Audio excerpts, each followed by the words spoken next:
അപ്പോൾ പത്രം വായിക്കുന്നവരാണ് എല്ലാവരും. ഇനി പത്രം വായിക്കാത്തവരാണെങ്കിലും സോഷ്യൽ മീഡിയ പ്ലാറ്റ്ഫോമുകളിലൂടെ നമ്മളെല്ലാ ന്യൂസുകളും കാണുന്ന ആൾക്കാരാണ്. അപ്പോൾ ഞാൻ ഇസ്ലാം മത വിശ്വാസിയാണ് എങ്കിൽ പോലും എല്ലാ റൂൾസും പാലിച്ച് ജീവിക്കുന്ന ഒരാളല്ല ഞാൻ. അങ്ങനെയുള്ള എന്നെ വർഗീയവാദിയാക്കാൻ ഇത്ര ഈസി ആയിട്ട് പറ്റുമെങ്കിൽ ഈ റൂൾസ് എല്ലാം പാലിച്ച് ജീവിക്കുന്ന ഒരുപാട് പേരുണ്ട് ഇവിടെ. അങ്ങനെയുള്ളവരങ്ങനെ ആക്കില്ലേ? ഞാൻ പെട്ടെന്ന് ഭയപ്പെട്ടൊരു കാര്യം അതാണ്. അപ്പോൾ അത് ഒരു മതത്തിൽ നിന്നല്ല, എല്ലാ മതത്തിലുള്ള ആളുകളെയും വർഗീയവാദികളാക്കാൻ എളുപ്പമുള്ളൊരു സാഹചര്യം എന്തിനാണ് സൃഷ്ടിക്കുന്നത്, പ്രത്യേകിച്ച് കലാകാരന്മാരുടെ ഇടയിൽ. അപ്പോൾ അത് ചിലർ പറയും അത് തമാശയായിട്ട് പറഞ്ഞതല്ലേ. പക്ഷേ ഇതെങ്ങനെയാണ് തമാശയായിട്ട് പറയാൻ പറ്റുക? ഇതിലൊരിക്കലും തമാശ കാണാൻ പറ്റാത്തൊരു കാര്യമാണത്. വർഗീയത പറയുക, അല്ലെങ്കിൽ ജാതി പറയുക, അല്ലെങ്കിൽ വർണ്ണവിവേചനം, ഇതൊക്കെ നമ്മൾ കണ്ടിട്ടുമുണ്ട് കേട്ടിട്ടുണ്ട്. നമ്മൾ പണ്ട് മുതലേ കണ്ടിട്ടുണ്ടാവും കേട്ടിട്ടുണ്ട്. പക്ഷേ ഞാൻ എൻ്റെ ഡയറക്റ്റ് ലൈഫിൽ അങ്ങനെ ഇതുവരെ കണ്ടിട്ടുമില്ല കേട്ടിട്ടുമില്ലായിരുന്നു. പക്ഷെ അത് ഒക്കെ കേൾക്കാനും ഒക്കെ തുടങ്ങുമ്പോൾ നമുക്കത് ഉള്ളിൻ്റെ ഉള്ളിലൊരു നമ്മുടെ സമൂഹം എങ്ങോട്ടാണ് പോകുന്നത് എന്നുള്ളൊരു ഭയം എന്തായാലും ഉണ്ടാവും. ഈ സമൂഹത്തിലാണ് ഞാൻ ജീവിക്കേണ്ടത്. ഒരു കാര്യത്തിൽ എനിക്ക് വ്യക്തതയുണ്ട്. ഞാൻ സിനിമാ നടി ആവുമെന്ന് വിചാരിച്ച് ജനിച്ച ആളൊന്നുമല്ല. നാളെ സിനിമ അല്ലെങ്കിൽ ഞാൻ മറ്റൊരു തൊഴിൽ ചെയ്ത് ജീവിക്കേണ്ട ആളാണ്. അപ്പം അതുകൊണ്ട് ആ ഒരു ഭയം എനിക്ക് എന്തായാലും ഇല്ല. എനിക്കിപ്പോൾ നാളെ ഒരു സിനിമയില്ലെങ്കിലും ഞാൻ എന്നെക്കൊണ്ട് പറ്റുന്ന ഒരു ജോലി ചെയ്തിട്ട് ഞാൻ ജീവിക്കും, എൻ്റെ ഫാമിലി ഞാൻ റൺ ചെയ്യും. ആ ഒരു കരേജുള്ള ആളാണ് ഞാൻ. അപ്പം അതുകൊണ്ട് അത് പറഞ്ഞ് ഭയപ്പെടുത്തി നിശബ്ദയാക്കാനൊന്നും എന്നെ അങ്ങനെയൊന്നും ചെയ്യാൻ പറ്റൂല. പക്ഷെ എനിക്കത് പിന്നീട് പറയണം തോന്നി. ആദ്യം കേട്ടപ്പോൾ ഭയങ്കരമായിട്ട് വേദനയാണ് തോന്നിയത്. അപ്പൊ ഞാനിങ്ങനെ സ്വന്തം ഫ്രറ്റേണിറ്റി ആണല്ലോ കൂടെയുള്ളവർ, അതായത് കൂടെ ഇരിക്കുന്നവർ. അപ്പോൾ ആ കൂടെ ഇരിക്കുന്നവർ ഡയറക്റ്റ് പറഞ്ഞത് കേട്ടില്ലല്ലോ എന്നൊക്കെ ഒരു ചോദ്യം വരുമ്പോഴേ വളരെ വിശ്വസനീയമായിട്ടുള്ള ഇത്രയും, അതായത് നീന കുറുപ്പ് എന്ന് പറഞ്ഞ ചേച്ചി എത്രയോ വർഷമായിട്ട് സിനിമയിലുള്ള ഒരാളാണ്. ഞാൻ ജനിക്കുന്നതിന് മുന്നേ സിനിമയിൽ വന്ന ആളാണ് നീന ചേച്ചി. അത്രയും അന്തസ്സോടെ ജീവിക്കുന്ന ഒരു സ്ത്രീ എന്നോട് വന്ന് നുണം പറയേണ്ട ആവശ്യമില്ല.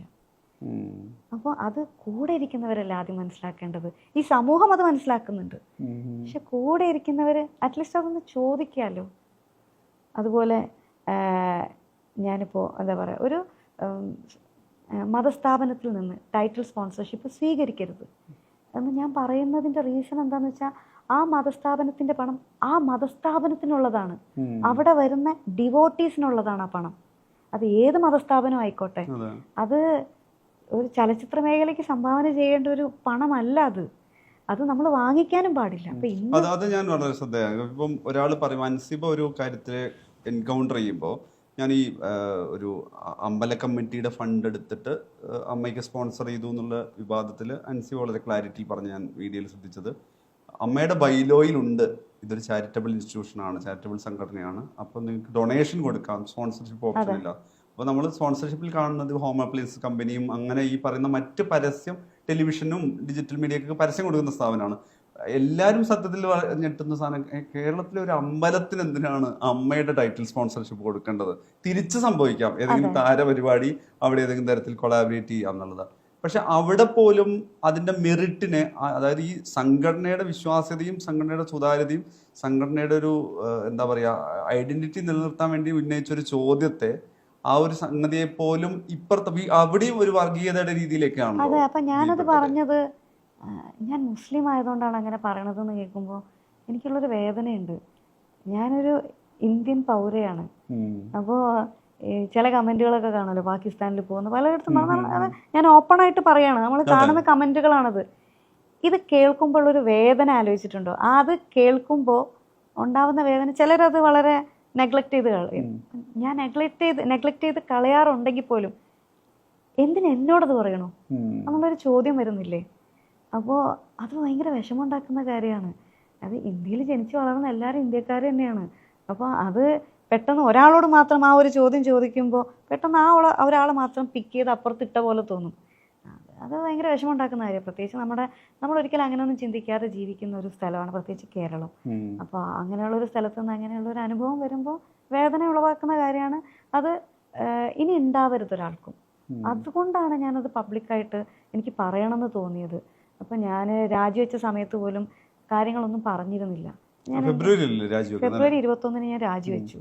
അപ്പോൾ രാജിവെച്ച സമയത്ത് ഞാൻ ഈ എന്നെ വ്യക്തിഹത്യ ചെയ്ത കാര്യങ്ങൾ, എന്നെ ഇത്തരത്തിൽ വർഗീയവാദിയായിട്ട് മുദ്ര കുത്താൻ ശ്രമിച്ച കാര്യങ്ങൾ, ഇനി ഒരു സ്ത്രീയെ പറ്റി പറയുന്നില്ല, ഒരു മനുഷ്യനെ പറ്റി, ആണിനെ പറ്റിയാണെങ്കിലും പെണ്ണിനെ പറ്റിയാണെങ്കിലും ഇത്രയും അപവാദ കഥകളൊന്നും പറയാൻ പാടില്ല. അത്തരത്തിലാണ് അപവാദ കഥകൾ പറഞ്ഞിരിക്കുന്നത്. അപ്പോൾ അപവാദം പറയാന്നുള്ളത് കുറേയൊക്കെ നമ്മൾ സഹിക്കും, എന്നാലും കേൾക്കുമ്പോൾ നമുക്ക് എത്ര വിട്ടുകൊടുത്തു കഴിഞ്ഞാൽ അത് പോട്ടെ, എന്തെങ്കിലും പറയട്ടെ എന്ന് വിചാരിച്ചാലും വേദന വരും മനുഷ്യന്മാർക്ക്.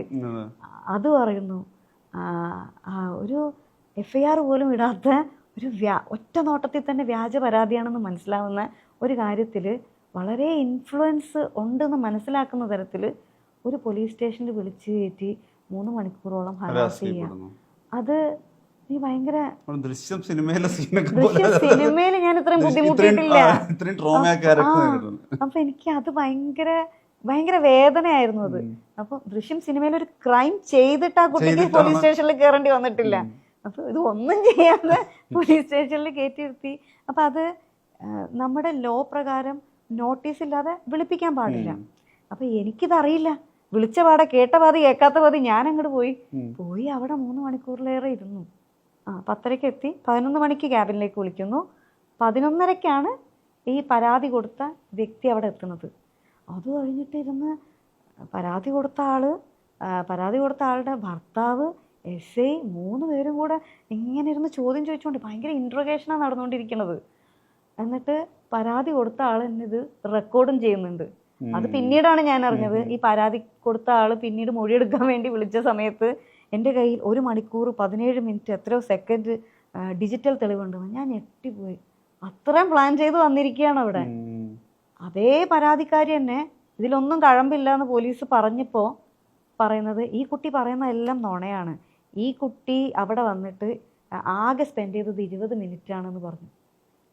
അതായത് മൊഴി കൊടുക്കാൻ പോകുന്നതിൻ്റെ മുന്നേ പരാതിക്കാരി പറഞ്ഞിട്ടുണ്ട് 1 മണിക്കൂർ 17 മിനിറ്റ് എത്രയോ സെക്കൻഡ് അൻസിബ സംസാരിക്കുന്ന അല്ലെങ്കിൽ അതിൻ്റെ ഡിജിറ്റൽ തെളിവുണ്ടെന്ന് പറഞ്ഞ ആളാണ് പിന്നീട് റിപ്പോർട്ട് വന്ന സമയത്ത് പറയുന്നത് 20 മിനിറ്റ് എങ്ങാണ്ടാണ് ആ കുട്ടി സംസാരിച്ചതെന്ന്. ഇതിൽ ഏറ്റവും വലിയ കോമഡി എന്താണെന്ന് വെച്ചാൽ എനിക്ക് പോലീസിൽ നിന്ന് ലഭിച്ച റിപ്പോർട്ടിലും ഈ 20 മിനിറ്റ് എങ്ങാണ്ടാണ് ഈ പരാതിക്കാരി പറഞ്ഞ അതേ